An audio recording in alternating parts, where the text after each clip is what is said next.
Hey guys, today I'm joined by Navin, and we're about to talk about SMS. He's got a bunch of knowledge on the SMS topics. I've got some questions to ask for him. I know he's got some great answers. Welcome, my friend. How are you? I'm doing well, Chase. I'm doing well. Thank you for having me. Really excited to be here. You have an unbelievable following and have helped so many different brands drive so much revenue. So I'm honored to be a part of the podcast. Really excited to talk about SMS. I sadly or enjoyably live and breathe SMS every single day. I think my phone blows up more than anyone else's. I'm pretty sure Verizon is about to cap me for how many messages I'm receiving because I've signed up for 50 people's share of SMS marketing programs. But I'm definitely excited to chat with you and your followers. Awesome, man. Well, excited for you to be here. I guess for quick context, you work running kind of SMS at Klaviyo. Is there anything that you really want to kind of quickly add there? If not, I've got some questions and I'm ready to fire away.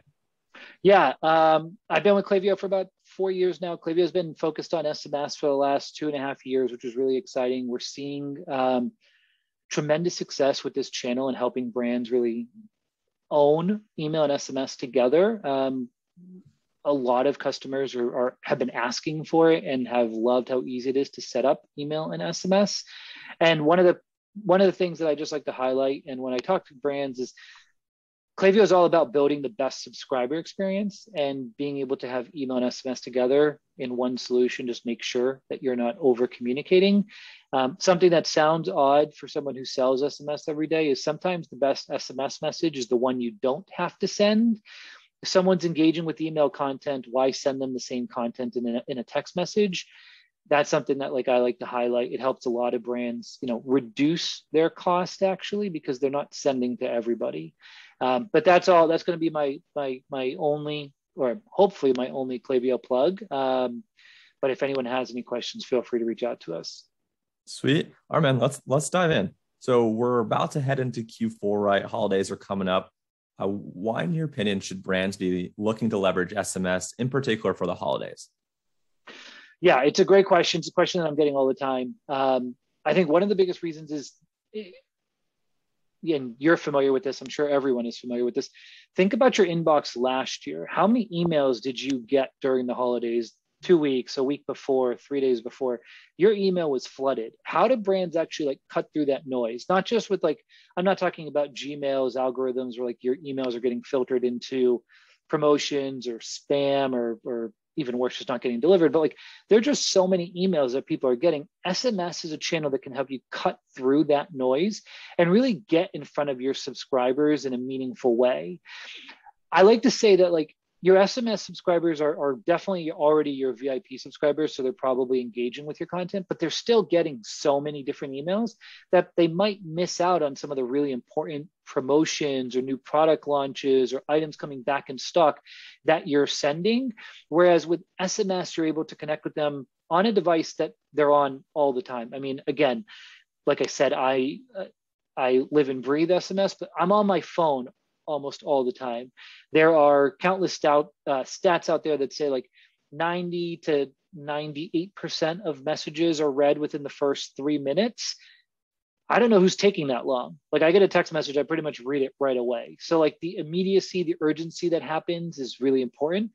So brands that are able to leverage SMS and really build their list are going to be able to get in front of their most valuable subscribers without having to worry about all the noise from the other brands that they've signed up for. So that's one of the reasons why I think SMS is so important, not to mention just being able to, again, control that content that's going out there and owning that channel.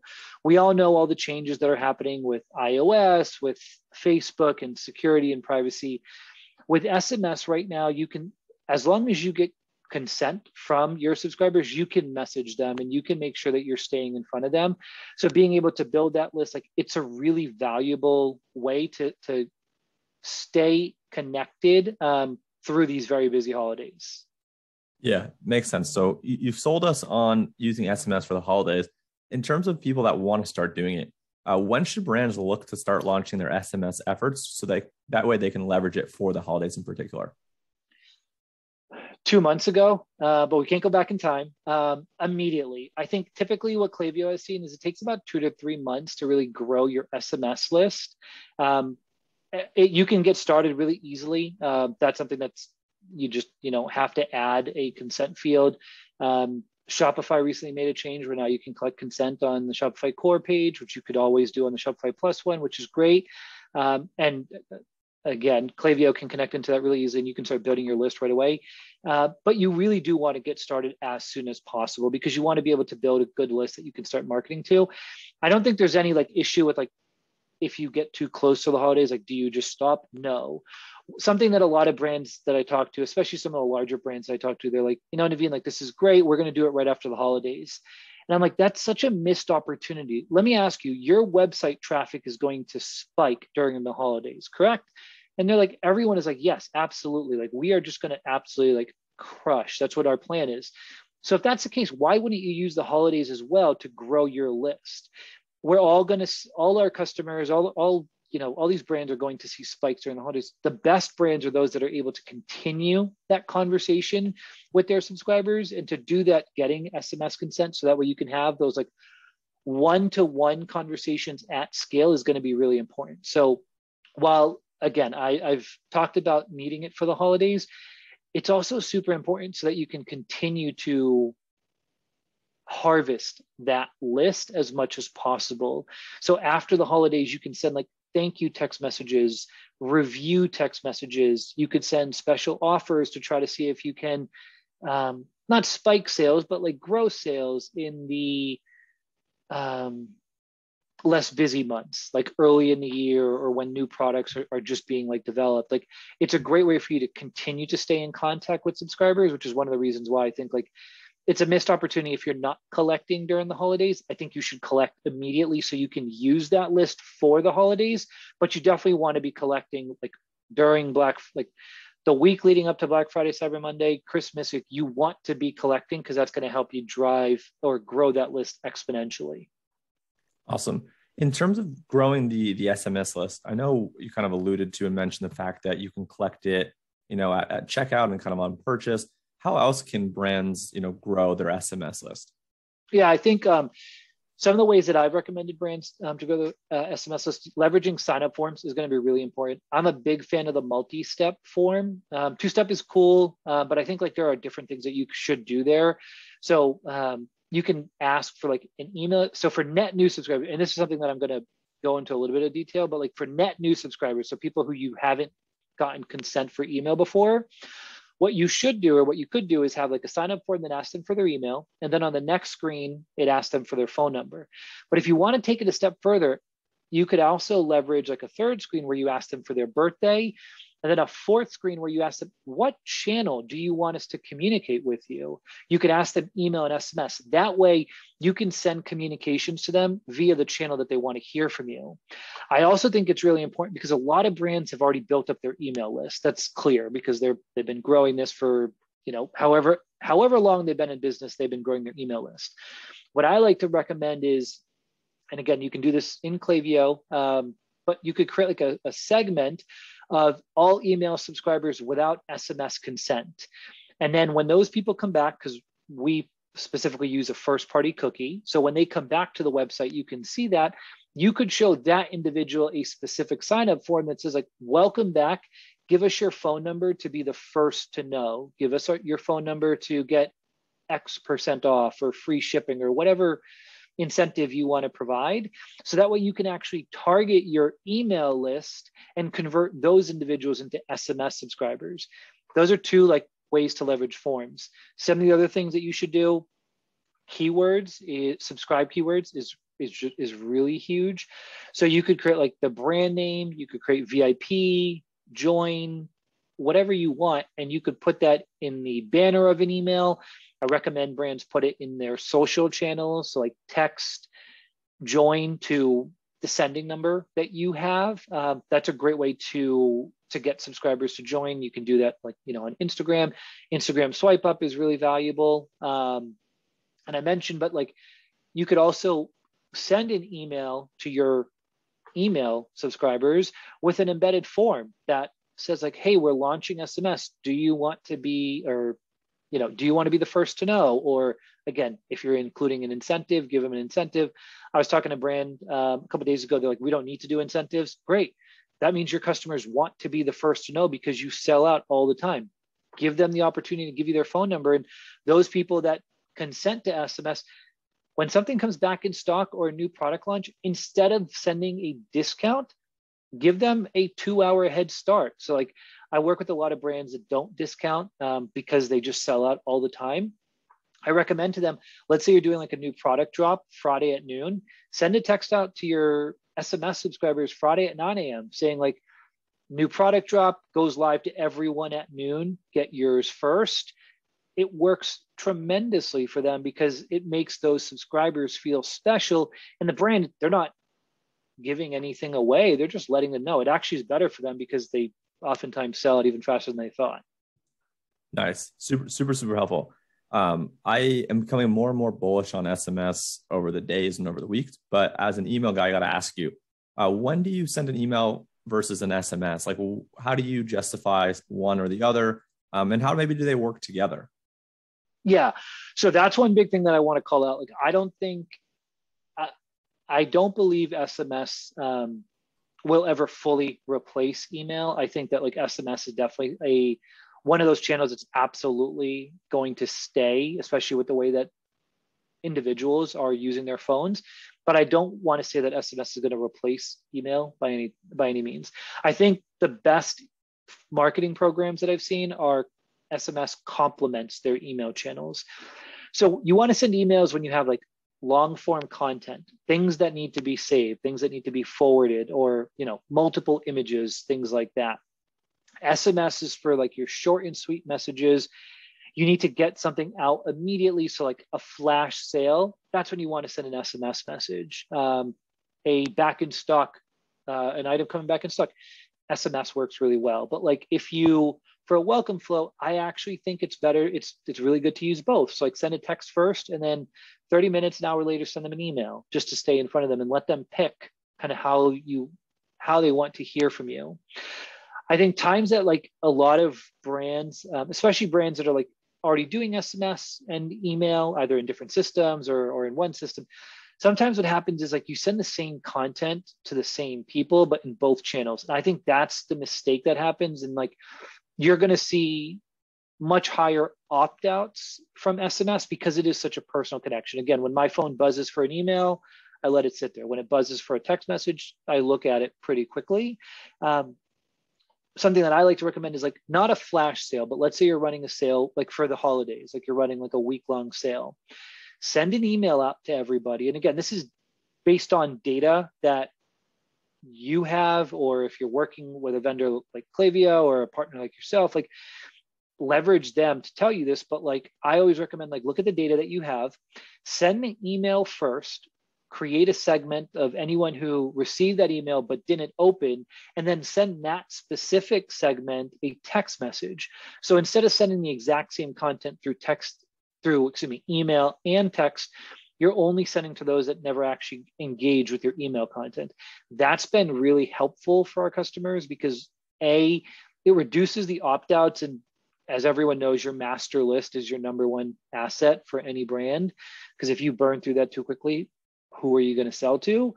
So it helps with reducing the number of opt-outs, and it reduces your cost because you're not blasting everybody. Like you're sending a more targeted message. Other times that email and SMS complement each other, I think when you're talking about like flows, I've seen a lot of brands leverage this. We have a couple of case studies if anyone ever wants to check it out. But like I had a customer tell me that they were using another SMS solution, and when they moved to Klaviyo, they actually set up a conditional split in their flow that said if someone has engaged with email content at least once in the last 7 days, do not send them a text message. This was in their abandoned cart flow. They actually reduced their SMS spend by almost 40%. I think it was 38% with that one specific conditional split. They basically made the assumption if someone's engaging with email content, why waste a text message on them? And it was huge. They saved a ton of money, and they actually still were able to increase their revenue. So net ROI was almost 50% for this brand, which was phenomenal. So I think SMS and email should complement each other. And there's absolutely like different types of content for each channel. Amazing. Yeah, dude, this is awesome. So, question in terms of cadence: how often should brands be sending text messages? A couple times a week, couple times a month. What are you seeing? What makes sense? Yeah, I mean, I think, and it's never the right answer, but I think it's really dependent on the brand itself. Most brands that I'm seeing are sending a couple of times a month. However, I do see brands that are sending weekly or multiple times a week. The call out there is they're not sending promotional content in every message. My personal belief is you should send 2, maybe 3 promotional messages in a month. You can absolutely send more. So I've worked with some brands that are that have huge followings, a lot of like fitness equipment and things like that, or supplements or health, whatever you want to consider.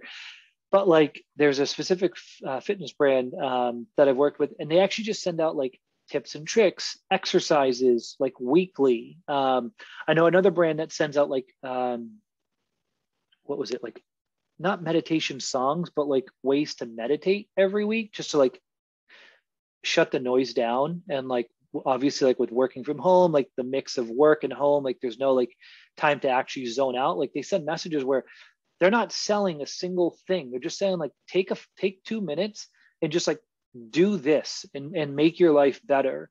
So if you're going to send just promotional content, I don't think you should be doing more than 2 to 3 times a month. Again, during the holidays, that's going to be different. Same way with email, but like, I don't think you should be sending multiple times a week. But if you have the ability to put together content that's not salesy and it's just like educational, life cycle, lifestyle, whatever you want to call it, you can definitely send that out. And you can also, like, the biggest thing to me is ask your subscribers. Create a preferences page and ask them, like, how frequently do you want us to communicate with you? Do you want us to send you content via email, via text, via both? Like you can get all that information and then just like listen to the customer. That at the end of the day, that's my biggest suggestion, is just ask your customers how they want to hear from you. Amazing. And the last question I have for you today is, what are some mistakes that people are making with SMS, or what are the things that you should not be doing with your SMS channel? Yeah, I mean, I think I just highlighted don't oversend. I know that there are, like, I've seen people that send like 5 times 5 days after someone signs up. Like that's just way too much. Like don't overburden people, don't overwhelm them. Like that's something that you don't want to do. But I also think that it's a mistake if you're collecting consent for SMS, but you're not sending like a welcome message. People need to know who they're getting a message from. Again, I've signed up for brands and then I don't hear from them for 2 to 3 weeks. And then they send me what's clearly like a broadcast message or a campaign message. I'm like, I don't even remember who you are. So like, I'm just going to opt out immediately. It's like, I think you don't want to over communicate, but you definitely want to let people know like, hey, thanks for signing up.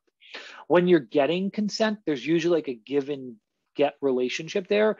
So if they're giving you their phone number, they're expecting to get something. Like call that out. If it's free shipping, if it's first to know, if it's a discount, like get that to them as soon as possible, so they know like they didn't get like tricked, that they're actually getting what they signed up for.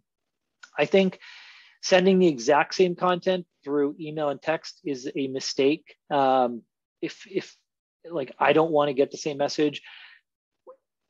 To me, the welcome flow and the abandoned cart series are the 2 most important ones. I have gotten so many abandoned cart emails and text messages at the exact same time. That's probably the number 1 mistake, is just like coordinate that. Either if you're using 2 different systems, like map it out so that way you don't send the same message at the exact same time. If you're using one, like an omni-channel solution, like Klaviyo, you could just set it up in there really easily. But like, that's a huge mistake and something that I definitely recommend. And then the other thing I'd say is, a lot of brands that I talk to are just hesitant on SMS because they're just like, I don't like it. Like, I don't like getting messages. I can guarantee you that there's at least 1 subscriber that comes to your website that would rather hear from you through text than an email. And I'm not saying it's going to be thousands. I'm just saying it's 1. If you could even convert that 1 person, isn't it worth just starting to collect consent and use that? So like, don't let your own personal beliefs or whatever you want to call it, like hesitancy to get SMS messages, stop you from allowing your subscribers to hear from you through text. Just try it. A/B test it. A/B test your forms. A/B test your flows. A/B test your messages. See how it works. If SMS doesn't work and you're not seeing a exponentially better result from a conversion perspective, turn it off. Like, there's no issue with that. Just turn it on and then turn it off. You shouldn't, hopefully you're not locking yourself to any long-term contracts. Like, just turn it off and stop using it, but don't not try it. That I think is the biggest mistake, is people just are like, they may have gotten burned before because they got 5 text messages in the first 5 days that they signed up for a program. Like, SMS is terrible. My subscribers aren't going to like it. Like, they don't want us to be invasive. Don't be invasive. Just ask them, hey, do you want us to text you or do you want us to email you? And if you're going to text them, make sure it's coordinated with your email strategy. So I think that's the number one mistake, is people just like, they look at what has happened to them and they're like, my subscribers don't want that. I'm not saying over message, but at least give your subscribers the opportunity. Man, this was amazing. Thank you so much. So where can people find more about Klaviyo SMS or Klaviyo? And then where can people find you personally online? Yep. So you can check out klaviyo.com. Super easy. We have a ton of resources for SMS there. SMS is plastered all over. So you'll be able to get that information. I'm on LinkedIn. You can get to me really easily, Navin Jain. Hopefully you can share that out when this gets posted, so that way anyone can connect with me. I'm here to help as much as humanly possible. I would give out my phone number, but I'm not going to do that here. But if anyone wants to text me, I'm happy to give it, and I will consent for you to text me as well. But you can find me, and Chase, you can absolutely share my contact information when this goes live. Awesome. All right, man. Thank you so much for your time. Thank you.